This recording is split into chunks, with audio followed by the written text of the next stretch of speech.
Cero condicional. En inglés existen varios tipos de condicionales, entre ellos el cero condicional. Este tipo de condicional se utiliza en situaciones en las que sí se cumple una condición, siempre se da un mismo resultado. Vamos a empezar poniendo dos ejemplos para poder entender esto. El primero sería, if you don't put some cream on, you get burned, que significa, si no te pones crema solar, te quemas. Otro ejemplo sería, if you get a virus, call the IT specialist. Si tienes un virus, llama al informático o al especialista. Acabamos de ver dos ejemplos. A continuación vamos a ver la estructura del cero condicional. Las condicionales son oraciones compuestas por dos frases. El cero condicional tiene la siguiente estructura. If más sujeto más presente simple, sujeto más presente simple. El orden de las dos frases que componen la estructura del condicional se puede cambiar. Si empezamos por la condición, if, la separaremos con una coma. Si empezamos por la frase que expresa el resultado, no hace falta poner la coma. Vamos a poner otro ejemplo. If water reach 100 grados Celsius, it boils, que significa, si el agua llega a 100 grados Celsius, hierve.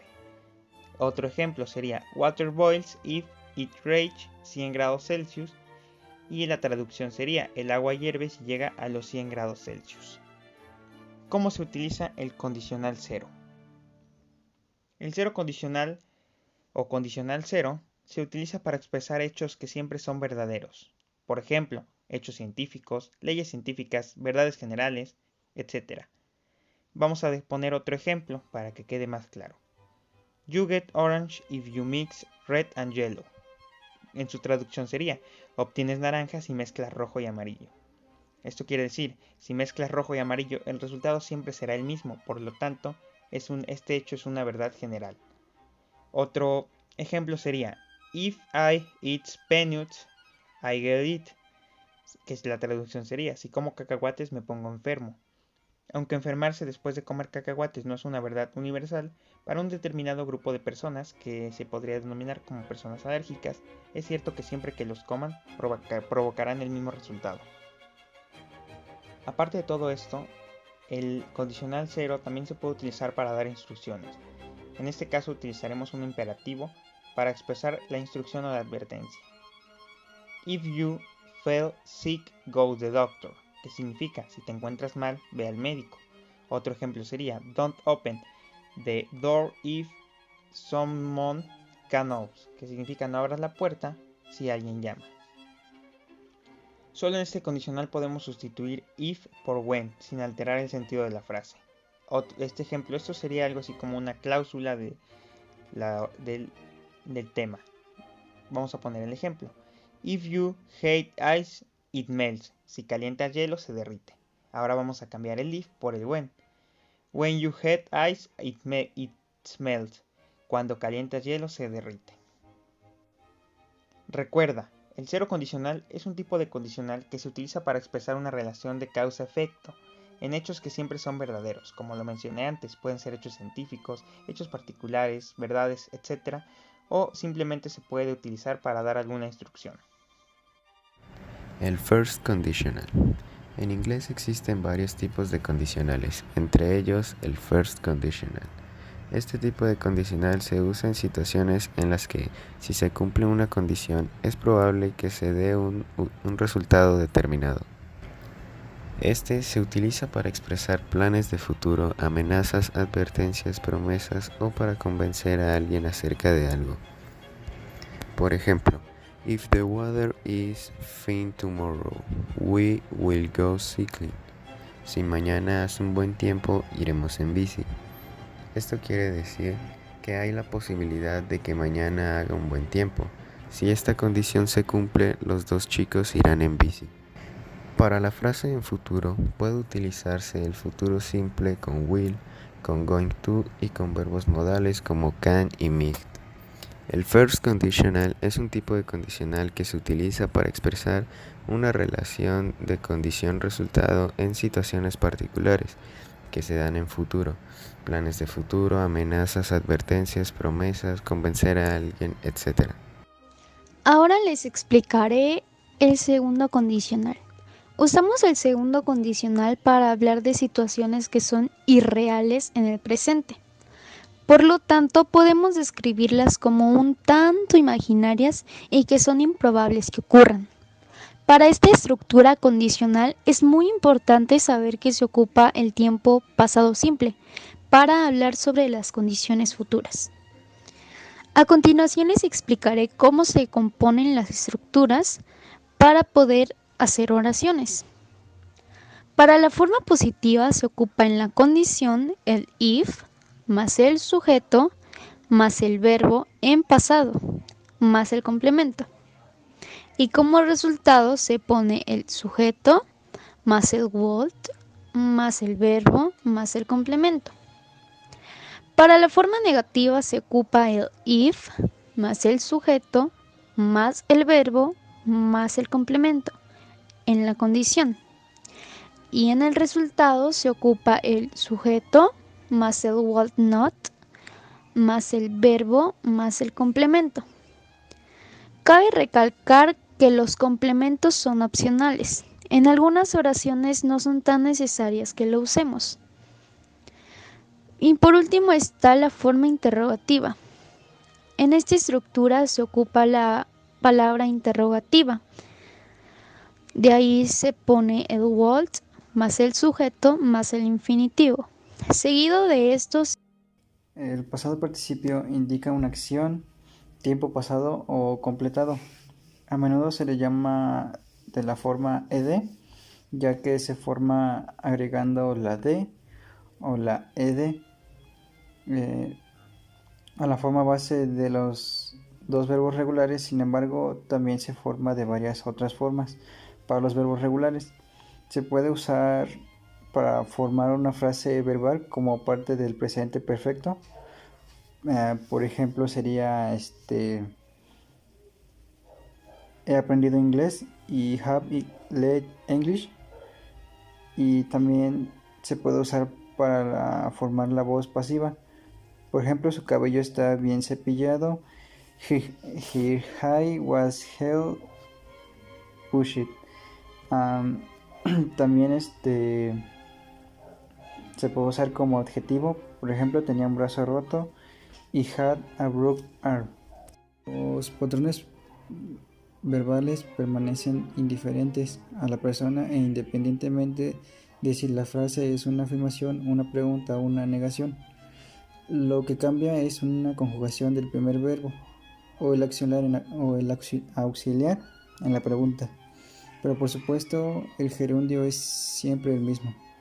Por ejemplo, me gusta leer, I like reading, o me gusta nadar, o no me gusta nadar, que es I do not like swimming, o en pregunta que sería do you like swimming, ¿te gusta nadar? Un muy importante patrón con el verbo es el verbo con gerundio. Este patrón de verbos es muy importante y se usa especialmente con esos cuatro elementos o esos cuatro auxiliares, que es el like, el love, el enjoy y el hate, que es el me gusta, el amor, el disfruto o disfruté y el odio. Por supuesto, esos verbos también se pueden usar con un sustantivo, pero cuando hablamos de patrones verbales hablamos de lo que sucede cuando usamos los verbos seguidos. Por ejemplo, me gusta comer chocolate, I like eating chocolate, o me encanta comer hamburguesas, I love eating hamburgers, que sería la forma en que se usa. El presente perfecto equivale más o menos al pretérito perfecto en español. En general, es una mezcla entre el presente y el pasado. Las usamos para oraciones en el pasado que tienen importancia en el presente. Para formarlo, se usan los verbos have y hast y se compone de la siguiente estructura gramatical. En el caso de las afirmativas, se pone el sujeto más el auxiliar, que en este caso es have y hast, el verbo en pasado participio más complemento. Unos ejemplos serían: You have painted my office. Tú has pintado mi oficina. She has found a new job. ella ha encontrado un nuevo empleo. En el caso de las negativas, se le pone el sujeto más el auxiliar seguido del not, o también se le podría poner en el caso de have, haven't y en el has, hasn't. El verbo en pasado participio más complemento. You have not my office. Tú no has pintado mi oficina. She hasn't a new job. Ella no ha encontrado un nuevo empleo. Para las interrogativas se pone primero el auxiliar, ha y hast, seguido del sujeto, verbo en pasado participio más complemento. Have you painted my office? ¿Has pintado mi oficina? Has she found a new job? ¿Ha ella encontrado un nuevo empleo?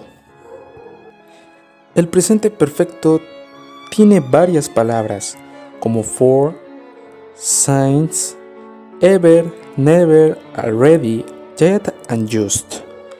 En primeras, el since se ocupa cuando algo comenzó en el pasado.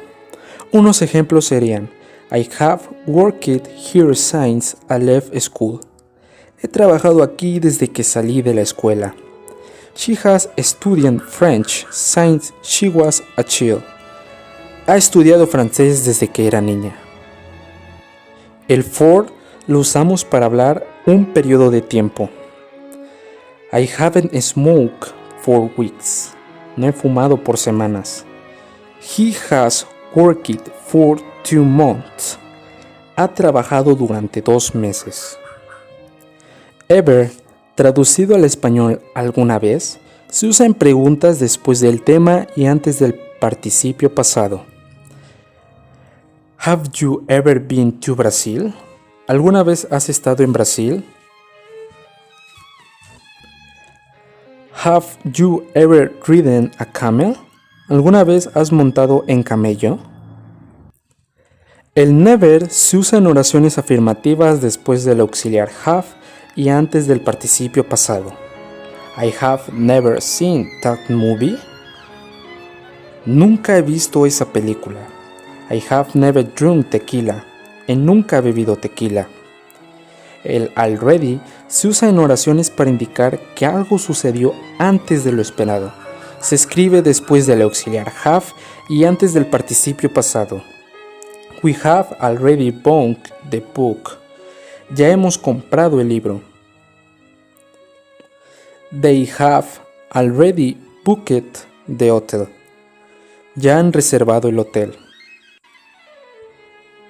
El yet se usa en oraciones negativas. El significado de esta palabra es aún y se encuentra al final de las oraciones. She hasn't finished the homework yet. Ella aún no ha terminado la tarea. You haven't driven your brand a new car yet. Ustedes aún no han conducido su nuevo auto. En oraciones interrogativas, esta palabra significa ya y se encuentra al final de las preguntas. Have you written the report yet? ¿Ya has escrito el reporte? Has he arrived yet? ¿Él ya ha llegado? Y por último, el just. Se utiliza para mostrar que una oración terminó o acción terminó hace unos momentos o minutos. I have just called her. La acabo de llamar. They have just announced the nominees. Acaban de anunciar los nominados. I would like. Aprendiendo a ser educado en inglés. Hoy nos toca aprender a formular deseos y ser educados cuando ofrecemos algo a alguien o cuando simplemente somos nosotros los que pedimos algo. Para esto vamos a utilizar la expresión would like, pronunciada would like. Fíjate que la L es muda, como en tantas otras palabras. Ya hemos visto en este post el único general de would. Hoy nos centraremos en el uso específico de would like. Vamos a empezar con unos ejemplos para darle contexto real a esta expresión. El primero sería She would like to meet Brad Pitt. Le gustaría conocer a Brad Pitt. El segundo ejemplo sería Would you like something? ¿Quieres tomar una taza de té. Y el tercero sería we would like some time to drink. El significado sería ¿no gustaría beber algo? La estructura del would like. ¿Cómo se forma? El verbo modal would va seguido del infinito like para formar esta expresión tan común en inglés. Vamos a profundizar en los usos al tiempo que veamos cómo se construye y esta forma verbal. Como hemos anticipado, podemos utilizar la combinación would like en diferentes situaciones. Una de ellas sería expresar deseos. Una de ellas es para expresar deseos, cosas que nos gustaría que ocurrieran. Para ello pondremos un infinitivo procedido de to justo detrás del would like. La estructura sería sujeto más would más like más infinito con to más el complemento. Un ejemplo sería he would like to be a doctor. No le gustaría ser médico.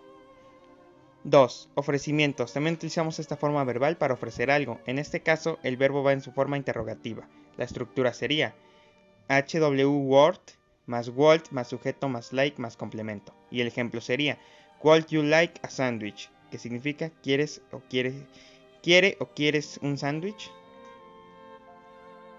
Would rather es una expresión verbal que se utiliza para hablar de preferencias en general o cuando preferimos una opción sobre otra.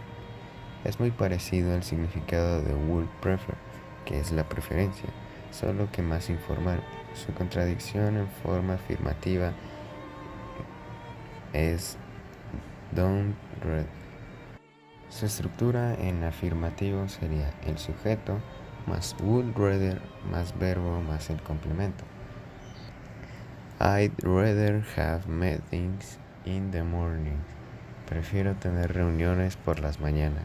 En negativo sería el sujeto más would rather más not más verbo más el complemento. I'd rather not have meetings in the morning.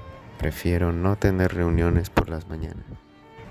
En interrogativo sería la pregunta con WH más would más sujeto más rather más verbo más el complemento.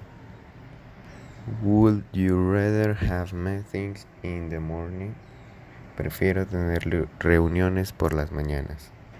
Las respuestas serían yes, I would o no, I'd rather not. ¿Qué son los patrones verbales? En inglés tenemos muchas reglas cuando se trata de usar dos verbos juntos en la misma frase. Los patrones verbales son la forma en que va a usar el segundo verbo cuando depende del primer verbo y nos ayuda a expresar nuestros gustos y disgustos. Por ejemplo, me gusta beber té después de cenar o me gusta beber té después de cenar, que sería I like drinking green tea after dinner or I like to drink green tea after dinner. Y también en ese ejemplo se verán que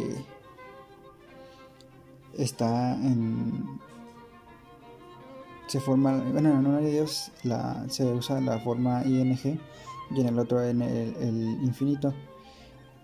En este ejemplo ambas formas son correctas y ambas formas significan exactamente lo mismo.